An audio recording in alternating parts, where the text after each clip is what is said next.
All right, call the Planning Commission meeting to order at 5:30 on August 18th. You call the roll. Commissioner Ramley? Here. Commissioner Kermes is absent. Commissioner Fueling? Here. Commissioner Bonilla? Here. Chair Lady? Here. Thank you. Okay, did everybody get a chance to look at the meeting minutes? I didn't have any changes. You guys don't have any changes? No? Nope. No. I'll look for a Looks motion good. to approve those meeting minutes. I'll motion to approve. We have one motion to approve. Can I get a second? Second. Two motions to approve the meeting minutes from last meeting. All those in favor say aye. Aye. All those opposed? Those are approved. Okay, so let's get into number 4. We actually have to do 2 public hearings today, not just the one, because both of them need their own time.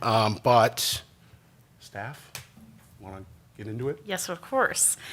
So in front of you this evening, AMERICOLD Real Estate, just a brief neighbor of ours, is in for a zoning ordinance text amendment to update the zoning ordinance, and they're also looking for an interim use permit if the zoning text amendment is approved.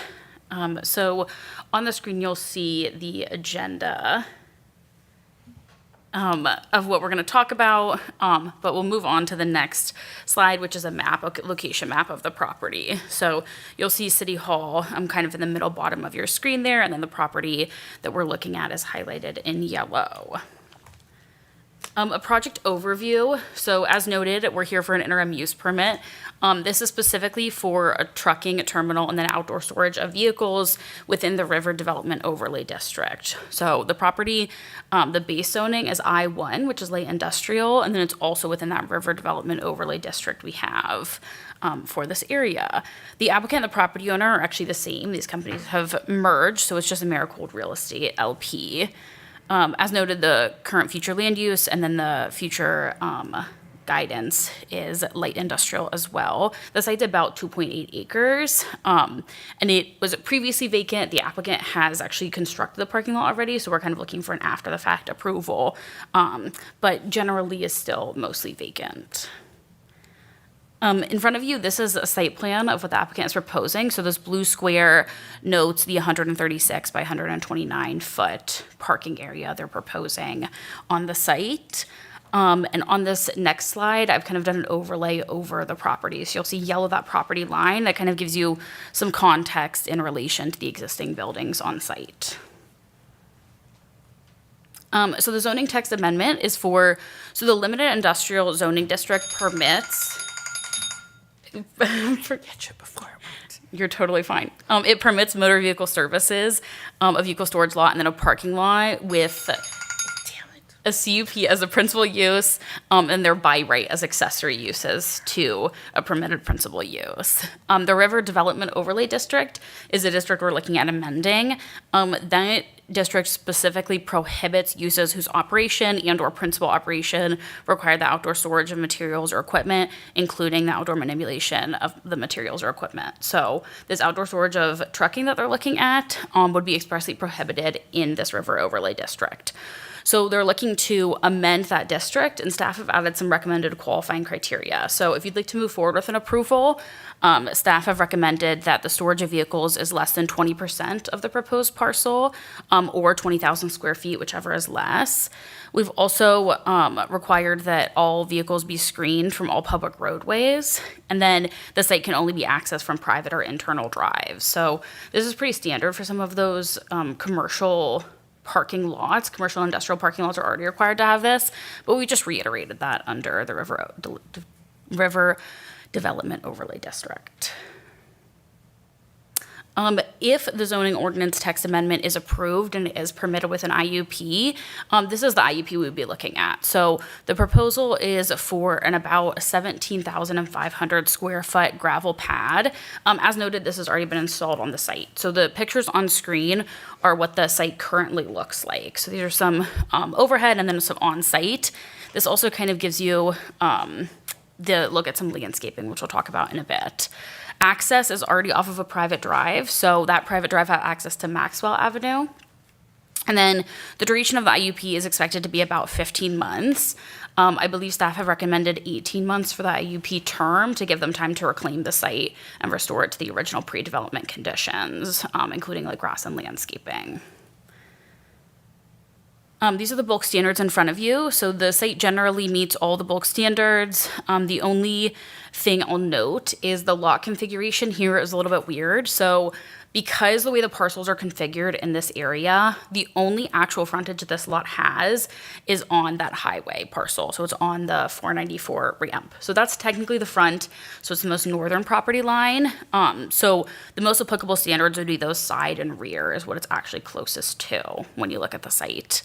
It currently has a 0 minimum side setback of 0 feet because it touches the property. So you saw on that drawing, it was pretty close to those side property lines. It'll kind of give you, if we flip to the next slide, it'll give you a better image of what it looks like. So that, 0 foot, we could consider this access, and then it doesn't have that issue as long as they're parking that, certain feet away, but something to kind of point out looking at for the application. As noted, landscaping. So these images kind of give you an idea of what the existing landscaping looks like. There's no changes to the landscaping as proposed. I will note there is a requirement in city code that parking lots with more than 8 vehicles are required to landscape 10% of that lot surface area. This condition is currently not being met with the proposal. They're not proposing any additional landscaping. If this is something that the commission is comfortable with, I think staff would also be comfortable with, providing a deviation from this standard, given the duration of, the length of the use, and then the fact that it'll all be returned to grass and landscaping upon the IUP ending. Screening, that's also something that the commission should have a discussion on if the screening is currently adequate to screen. So these are the photos that have been provided by the applicant, and then we've also included kind of a Google Street View on the next slide that kind of depicts what it looks like actually from Maxwell Avenue. So kind of on the furthest right part of your screen, that's that entrance off of Maxwell that this site would then access on. So kind of gives you a more eye-level view of what that looks like. Speaking of parking and access, when we look at parking lots, all industrial, commercial, parking, loading, all of those bays are required to be constructed of concrete, asphalt, some dustless surface, and then concrete curbing, unless the city approves otherwise. So you have the ability within the IUP to provide a deviation from this requirement. The applicant is requesting this deviation to use the gravel parking surface that they currently have. So it's currently gravel. They're asking to continue using it only as gravel. The off-street parking spaces, there's currently no minimum parking standards for this use, so there's no minimum amount of spaces they have to have. They're currently proposing 8 to 10 spaces, kind of at a maximum. So staff have added a condition within the IUP that they would be a maximum of 10 on site. And then they're required to, as noted, have that access from a private driveway. Staff have reiterated that within the zoning text amendment. Looking at the findings for the zoning ordinance text amendment, so they're not specific findings similar to the interim use permit ones we'll get into, but generally the city has the ability to amend the zoning ordinance if it feels it's in the interest of the public health, safety, welfare, and that it is compatible with the city's comprehensive plan. The interim use permit, these are, pretty standard. You've seen these before. These are the standards you would be looking at and the findings you would be looking to find compliant with if you move forward with the IUP. If the commission recommends approval, these are some recommended conditions of approval for that IUP. So kind of explicit to the storage and parking only as an accessory use to that principal use at 2233 Maxwell Avenue. That's that, neighboring building. They have to be in conformance with, the existing structure. They can't expand the parking pad any past what it is today. No outdoor storage parking would be permitted outside of that area. Then, we talk about some of the, no site improvements until they receive approval. No further site improvements. The maximum of 10 spaces. And some of the, general language you see in those IUPs, so about fees and escrows and that. So a lot of the standard conditions, and then one we've already kind of talked about in the presentation. If the commission wants to recommend approval, staff are recommending approval. These are the example motions in front of you. I'm happy to stand for any questions, and the applicant is also with us. I've got a few. So how does this touch the comp plan, positive or negative? So looking at the comp plan, the area for the I-1, it's compliant, right? I think some of the standards for the comp plan allude to like letting businesses expand, supporting the existing businesses we have. I think you run into the largest issue with that river development overlay district, which is a little bit more applicable to the zoning code, but definitely some standards in there. The intent of that district is to, protect development and provide development that really supports some of those adjacent uses and districts. So, staff have found it generally supportive of the comp plan, but definitely a discussion to have. My other one is I know not all of us have been here forever, but the River Overview District, what was it trying to protect? Yeah, let me pull up that intent. Just want to understand the mindset of that group that put it into place Sure. and make sure we're not, make sure we're all vibing with Yeah. the same kind of. Absolutely. So the objectives of our district are to provide the city review of proposed new uses and redevelopment of the parcels, to coordinate that redevelopment with redevelopment plans and activities adjacent to the MX2 adjacent districts, and then implement the city's concept plans for redevelopment around that by creating connections to the Mississippi River. That's kind of super specifically some of the objectives of that district. Do you guys have any more for staff? Did one of those diagrams show us the whole overlay district that this ordinance change would impact? Yes, it did. So so this, that black hatch area, so the pink and then the dark I-1 parcels, that is the River Development Overlay District. So it's a relatively small area, but definitely important nonetheless. And so this is temporary, right? This is just 18 months? The IUP is temporary, not the zoning code amendment. Right.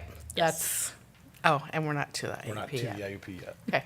I guess my question is, so if it's going to be gravel, right, and we've got like the dust and whatever, and then winter comes along, and if we're using it for parking, how do we keep the gravel and is this going to...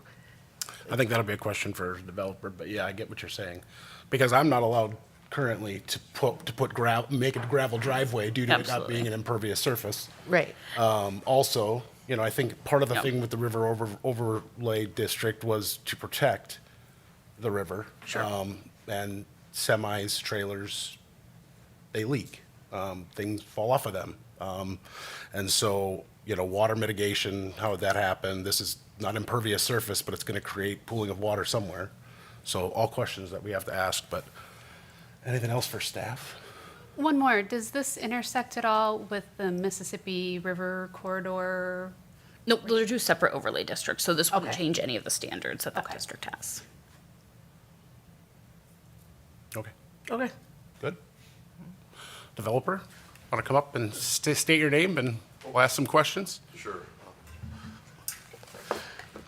Good evening, Mr. Chair, members of the commission and staff. I appreciate the opportunity to be here. My name is Jim Yarosh. I'm an attorney at Siegel Brill in Minneapolis, and I'm representing AMERICOLD Real Estate LP, the owner. So we're not a developer, we're the owner, but the applicant, if you will. And with me tonight is Randy Lewis, who he's overall in charge of the local operations of this particular site. Just a couple comments. First of all, and I know that this is not your normal night, and so I appreciate you being here, and it's a nice summer night. So thank you for having this, because maybe you wouldn't have it but for our issue. So thank you, appreciate it. So I appreciate, and we looked at that, like as Ms. Richards said, and the overlay district touches on a very small area, and it has some longer term, I would say, and when we were talking about it, kind of plans on how we want this to go. And that's what's sort of driving this, this is a short-term deal until a client builds its own kind of parking, and it's helping with a long-term customer, and this is obviously a long-term business in the city of Newport, been here since the 59. So I understand and I hear the potential concerns of, hey, but that's the whole point of an IUP is you can provide a use and a productive use of an area, and it's kind of peculiar. This particular piece of property was encumbered by a MnDOT highway easement, not being used for a highway, since like 1944. And in fact, it had even dropped off. Longer story you want to know, but that's how I originally got involved with this parcel, is that the piece of property was fully encumbered and ownership was like lost, and we had to work with Washington County to kind of get it back. It was registered property and went through a whole process. So this is actually an opportunity to put it to a productive use to help with a client, and again, on a limited basis, because at the end of the permit, the recommended condition is to just put it back on how it was. And so we don't anticipate that the cities, and I know you've put a lot of time and planning on this overlay district, but there's a future component. I understand that's how comprehensive plans work. Takes time to get it, but hey, that's where we want to go. But that's why you have a tool like an interim use permit that we can have a use that still works. And again, the underlying zoning would permit this, but not hinder the long-term plan for the city. So that is how the request came about to put it into this. I just want to talk a bit about that overlay district and what the intent here again, and they do go hand in hand, because you can't go right to the interim use permit because it has to comply with the comprehensive plan. So we needed the text amendment to allow that. So that is how they fit together and why we had to go that route. In terms of gravel and parking, I'm going to let Randy speak to those because you'd rather hear from him, and he's more knowledgeable about those issues. So. I do have a couple questions for you when you're done. Oh, No, great. go ahead. Yeah. Oh. Hi, Randy Lewis. I'm the District Director of Operations for AMERICOLD in this region. That encompasses oversight of 8 facilities. I initially was the Vice President of Operations for Newport Cold Storage when it was sold to AMERICOLD. And then now we basically have the entire state of Minnesota. So used to being in this here. I've been here since 2001. So a lot of years and a lot of understanding of this particular property. And as we saw that go from, if you remember, the old primary meat cement building that we tore down and then started building some of the new infrastructure, we were part of that over the years. So our intentions here, which I'll start and offer an apology to, obviously the city staff and the council and the chair, that our intentions were to simply take what we saw as a small area that was not around any sewer, drainage, or anything, and simply put it down so we could help a customer that had informed us of their intentions to leave our business. That customer, a 25-year member and partner of ours, had looked to remove their business because they're building their own facility in Jordan, and then they were temporarily going to utilize a parcel in Lakeville that was for lease. They were going to consolidate their business model. Obviously, we didn't want to lose that business. So in an attempt to try and protect that relationship and the 14 to 22 jobs that go with this business, we came up with a plan that we could allow them to consolidate at the Newport facility specifically. To do so, we would have to then take empty trailers not running and have a small parcel off to the side. Anything that would be running and it would be stored in the normal areas that it is today. The Newport facility has about 120 to 150 loads per day. So we felt as though this 8 trailers was not going to be a significant impact on the visibility of anybody going by the facility. So I'll call it lack of understanding, lack of knowledge, and knowing that it wasn't around any of the city sewer parcels is why we chose to do it. Once we were advised that we were going about it the wrong way, we stopped, haven't touched it since. So, which brings us here today. So, any questions that I can answer? You want to just talk about the dust? Yeah, so the dust, we have dust trailer parking already, which would be on the north and the west side of the facility. We do basically spray a hardening component on that, which eliminates any dust. It's not the cheapest thing, but we do it because we don't want to see it either, right? And we've done that on the west side, and that's been in place for 10 years now. And then as far as the winter controls of the plowing, surprisingly enough, once you do spray that hardening component down, you're plowing over, it's no different than cement. How big in relation to this new pad that was put in is your old pad? The old pad is the length of the building, which I believe is 152 So it's bigger than this one? Very large. And the only reason is that with the activity of the facility, we felt as though that a buffer was needed just to be able to manage the general inbound and outbound traffic a day. The Newport facility not only has the storage and the distribution offerings, but also has a transportation company as well. So trying to litigate those, we felt as we need that little bit of a buffer to manage the additional inbound traffic. So where we put 8 to 10 as the amount that we'd use, highly likely that you will not see that there. A very limited amount. There will be during peak times. Typically it would be, I think the first part of the week and then the end of the week is typically where the busy portions are. But we're going to hold most of that traffic in the encompassed area that we operate today until we would need that overflow. Gotcha. He answered your question. I was wondering how a company that's been around for so long doesn't pick up a phone and call the city that they're in when they're going to do something like this. And I was going to ask you because you're the lawyer. So technically that buck should have stopped with you. Well, so, I mean, but I'm just, yeah. no, it's 100% our fault.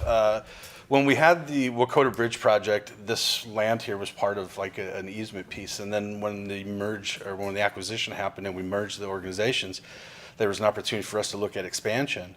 So we looked at trying to reclaim this property.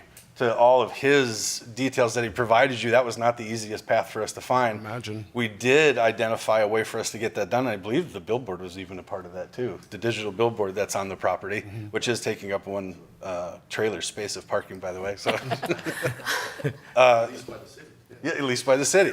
So that was part of the deal for us to do it. We decided that based off of just the area and then the bedrock that was there, that it wasn't financially, I guess, appropriate for us to look at expansion when we had easier and more inexpensive options elsewhere. So there it sits. So, Chair, members of the council, if I may. An additional item here is if it wasn't two different parcels, it would have been allowed to, for them at least to have that parking, and maybe there would have been some questions regarding like hardscape and things like that, and a lot coverage, things like that. But the use would have been allowed at least. So I think that's a point to clarify there. And direction I gave my team was with the understanding that it was one Newport. I've been there for 25 years. So, but again, my apologies for the short-sighted piece on mine. That's understandable. Any more questions? The screening is a question that I have, because if I was anywhere near this and I had any kind of a second story and I saw it for the length of almost 2 years, it would piss me off. So tell me a little bit about, because what I see over there now is kind of like prairie almost, like regenerative prairie, where the grass is tall, the trees are sporadic, so I wouldn't really call that landscaping. No, it's just that the land is as it's grown without anything being done to it. Right. If this were a permanent option for us, obviously we would go the route of looking at screening it so that it was invisible to anybody. It's a temporary item. So based off of the 8 to 10 trailers that would be visible in that area, from our perspective, it won't be any disputed visible view compared to the 300 trucks per day that are going across the front of Maxwell and in and out of there. And those trucks, if you've ever noticed, sit on the entrance for length of time, so they can basically go through their paperwork, make sure that everything's working. So I felt that 8 to the 10 was just not justifying to a potential $60,000 to $80,000 cost to put some sort of permanent screening just to take it down here in the 15 to 18 months. Yep. So the ask was if we showed you line of sight, it's not significantly noticeable. Again, you wouldn't hear any of the units running. Those will all be turned off. So anything that has the refrigeration units running would be inside the complex. Okay. That's good. But it's a great call out. I totally understand. That's my job. Anybody else have anything? No. No? Thank you so much. Thank you. Appreciate it. Thank you for Sorry your to be time. hard on you. Do we want to open the public hearing for all the public? All right, we'll open the public hearing at 5:55. Let it go for a minute.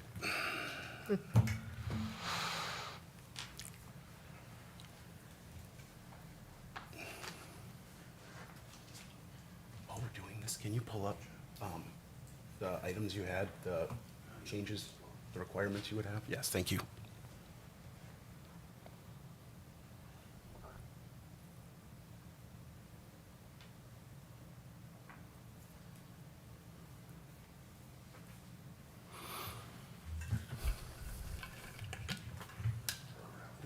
Okay. It's like the last minute of high school. It's just waiting. I know, just watching the Yeah. clock. That's why I hated when they put in digital clocks Yeah. Because then you had no idea. on purpose. Mm-hmm. Just wait a minute.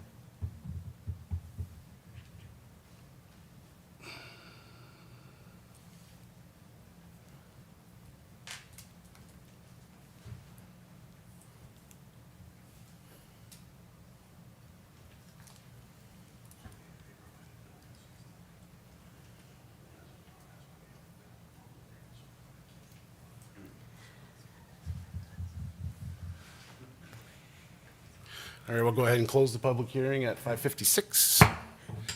Discussion.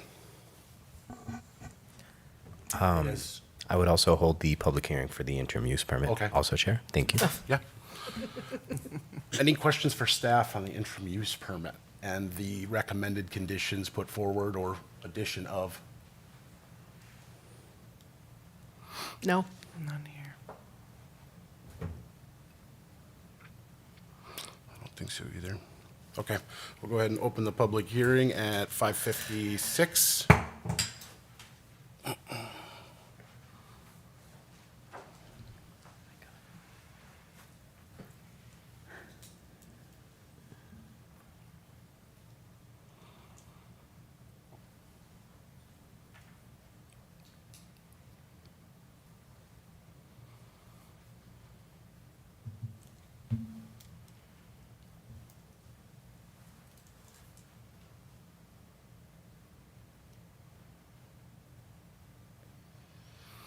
And we'll close the public hearing at 5:57. All right, discussion on both topics. Could we see the language for the ordinance again? Yes, absolutely.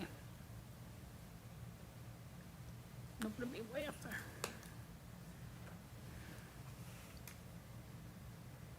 Yep.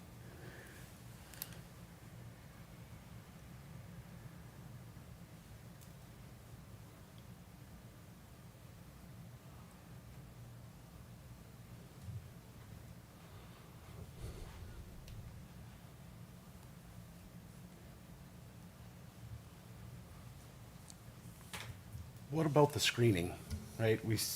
I don't know if the city has stakeholder in what that looks like, but if we're gonna put screening in there, we should probably make sure it's very clear so that they know what we're looking for.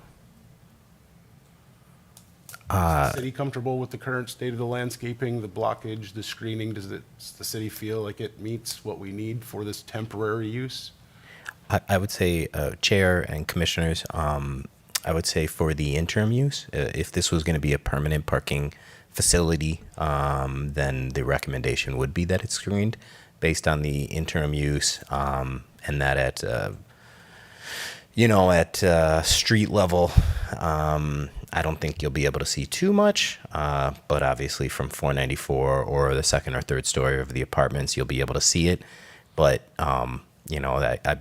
the amount of semi-trailer traffic is significant, and then if you go by Wilson Lines, Right. so I mean, Right there. I would say it's not gonna, in my opinion, it's not gonna be something that someone who's already living in this area is gonna say, wow, this is really a change of when I leased this apartment or bought this home. Yep. So and being that it is an interim use, city staff is comfortable with not requiring anything else at this point. So I was going to bring that up also.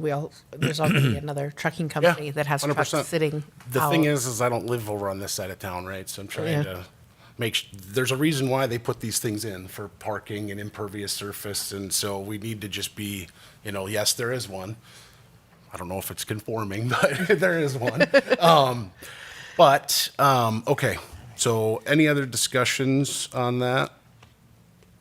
I think that, they've been a longtime neighbor of ours, and they're asking for a really short-term exception, and so I'm of the disposition that we should grant it for them. It's a very limited time. I agree. Let's bring up the motions, please. And we'll do the motion for the zoning ordinance amendment first. Well, I could do it then.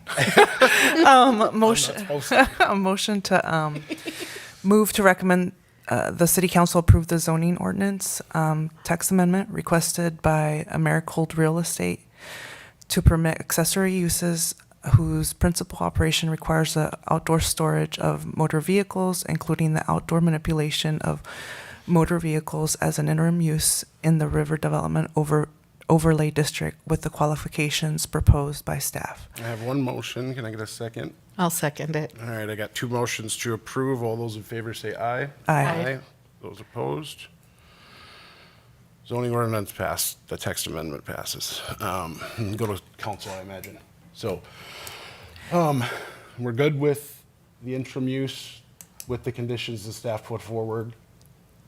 Yes? Okay. Yes. All right, go ahead.